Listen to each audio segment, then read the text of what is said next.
Subuh itu ada dalilnya. Kunut subuh terus menerus ada dalilnya. Hadisnya dhaif. Dhaif itu artinya apa? Lemah. Lemah itu boleh dipakai atau tidak? Nggak boleh dipakai. Ingat tuh, hadisnya ada dhaif. Kalau dhaif nggak boleh dipakai. Bahkan ada sahabat bertanya, seorang anaknya dari sahabat bertanya, wahai ayahku, engkau pernah sholat di belakang Abu Bakar, belakang Rasulullah SAW, Abu Bakar, Umar, Uthman, Ali, apakah mereka kunut subuh? Dijawab oleh bapaknya, ai bunayya muhdatsun, wahai anakku, kunut subuh itu muhdats. Apa mana muhdats? Beda. Bahkan lebih tegas lagi di Sunan Nasai dijelaskan, ai bunayya bid'atun, wahai anakku, kunut subuh itu bid'ah. Kalau beda nggak boleh kita ikut. Sekarang kalau kita sholat di belakangnya orang yang kunut subuh, ya kita memperbanyak baca pujian kepada Allah. Bisa kita baca Rabbana lakal hamdu terus kita ulang-ulang sampai 10 kali nggak ada masalah. Bahkan Nabi pernah membaca li rabbil hamdu li rabbil hamdu li rabbil hamdu li rabbil hamdu terus sebanyak-banyaknya. Bab saat itulah saat memuji kepada Allah. Mereka kunut, biarkan mereka kunut. Kita baca pujian kepada Allah. Jangan ikut kunutnya dia. Tapi kalau dia sujud, wajib ikut. Karena kita bermakmum dengan imam. Nggak boleh kita menyalahi imam. Tapi ketika dia berbuat beda, nggak boleh kita ikut bid'ahnya. Jelas? Kemarin banyak persoalan-persoalan tentang kunut. Kunut itu bid'ah katanya. Ustaz, begini. Anda boleh punya pendapat. Tapi Anda jangan lupa ada ragam pendapat dari para ulama.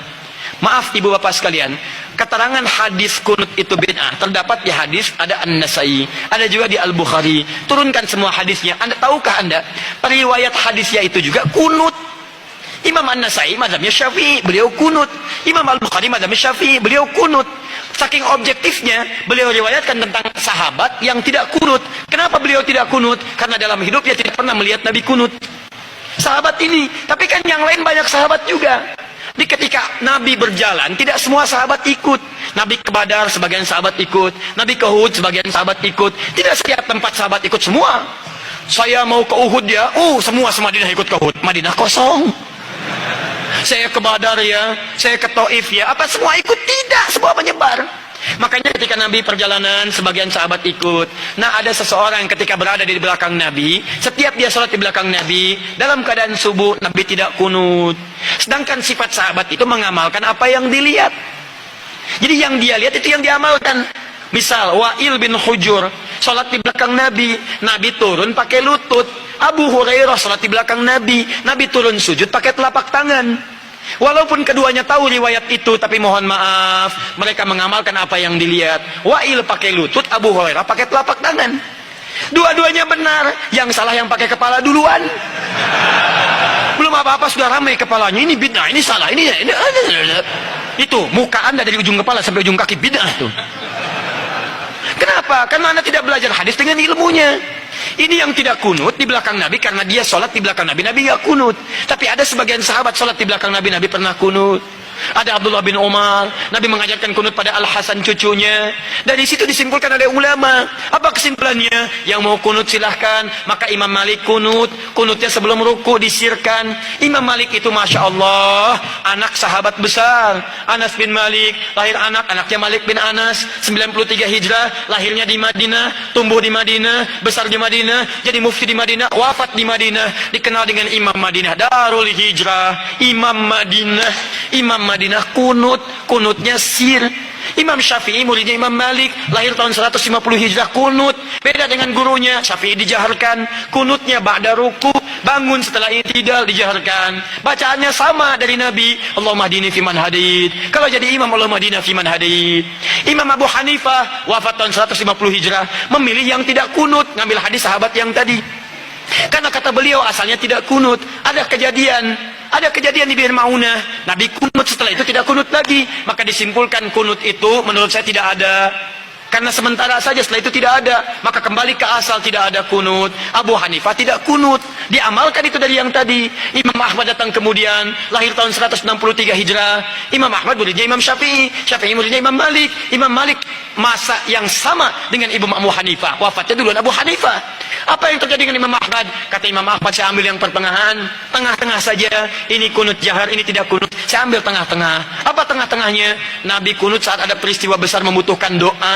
Sebelumnya tidak kunut. Saat ada peristiwa itu beliau kunut. Setelah itu tidak kunut lagi. Menurut pemahaman Imam Ahmad bin Hanbal. Maka saya simpulkan kunut itu saat ada peristiwa besar saja yang butuh doa. Peristiwa besar butuh doa namanya nazilah. Maka dikenal dengan kunut nazilah. Tapi hebatnya Imam Ahmad dengan Imam Syafi'i tidak ada masalah. Salat di belakang Imam Syafi'i beliau kunut. Imam Syafi'i salat di belakang Imam Ahmad beliau tidak kunut. Imam Syafi'i datang ke tempat Imam Abu Hanifah. Imam Abu Hanifah sudah wafat. Ketika beliau memberikan ilmu di tempatnya, kemudian diminta jadi imam saat subuh, beliau tidak kunut. Selesai itu kata muridnya, "Ya Imam, kenapa Anda tidak kunut?" Kata Imam Syafi'i, "Saya menghormati pendapat di tempat Imam Abu Hanifah yang tidak kunut." Luar biasa. Imam besar, ahli fikih, imam madhab, ahli hadis, paham hadisnya, tidak ada masalah. Antum bukan imam besar, jadi makmum kadang-kadang, Quran belum hafal, hadis belum tahu, Masya Allah, gara-gara masalah kunut, pada tidak ke masjid. Yang kunut benar, yang tidak kunut benar, yang salah yang tidak sholat subuh. Tuh, ini masalahnya. Jadi kalau guru-guru bersanad itu enak. Silakan, Imam Malik wafat di Madinah, tapi mazhabnya menyebar di Libya, Tunisia, Maroko. Jadi kalau antum ingin melihat mazhab ahli Madinah dulu, prakteknya di Libya, prakteknya di Maroko, prakteknya di Tunis. Tiba-tiba datang orang sekarang yang tidak tahu ilmu mengatakan, Masya Allah, lebih bagus orang Madinah dibanding dengan orang Libya. Dipecah-pecah kita di situ. Padahal dua-duanya bagus. Madinah sekarang mazhabnya Ahmad bin Hanbal, datang belakangan. Yang dipraktekkan di Madinah dulunya mazhab Imam Malik, datang Imam Syafi'i, dipraktekkan Imam Syafi'i. Sekarang, maaf, yang pimpin itu mengambil mazhab Imam Ahmad bin Hanbal, dipraktekkan di dalamnya, dipraktekkan mazhab Imam Ahmad bin Hanbal. Kalau Anda ingin melihat Madinah tempo dulu, pergi ke Libya, pergi ke Tunisia, pergi ke Maroko, pergi ke Aljazair, itulah mazhab Imam Malik di sana. Kalau ingin melihat kekinian, pergi ke Saudi, ada di Ummul Qura, ada di Madinah, ada sekitarannya mazhab Imam Ahmad bin Hanbal. Kalau ingin Imam Syafi'i, pergi ke Mesir, pergi ke Syria. Kalau ingin lihat Imam Abu Hanifah, pergi ke mana? Ke Pakistan, ke India, sebagian Cina. Kalau ingin melihat keempat-empatnya, Abu Hanifah, Malik, Syafi'i, Ahmad bin Hanbal, pergi ke Indonesia. Jangan pergi ke mana.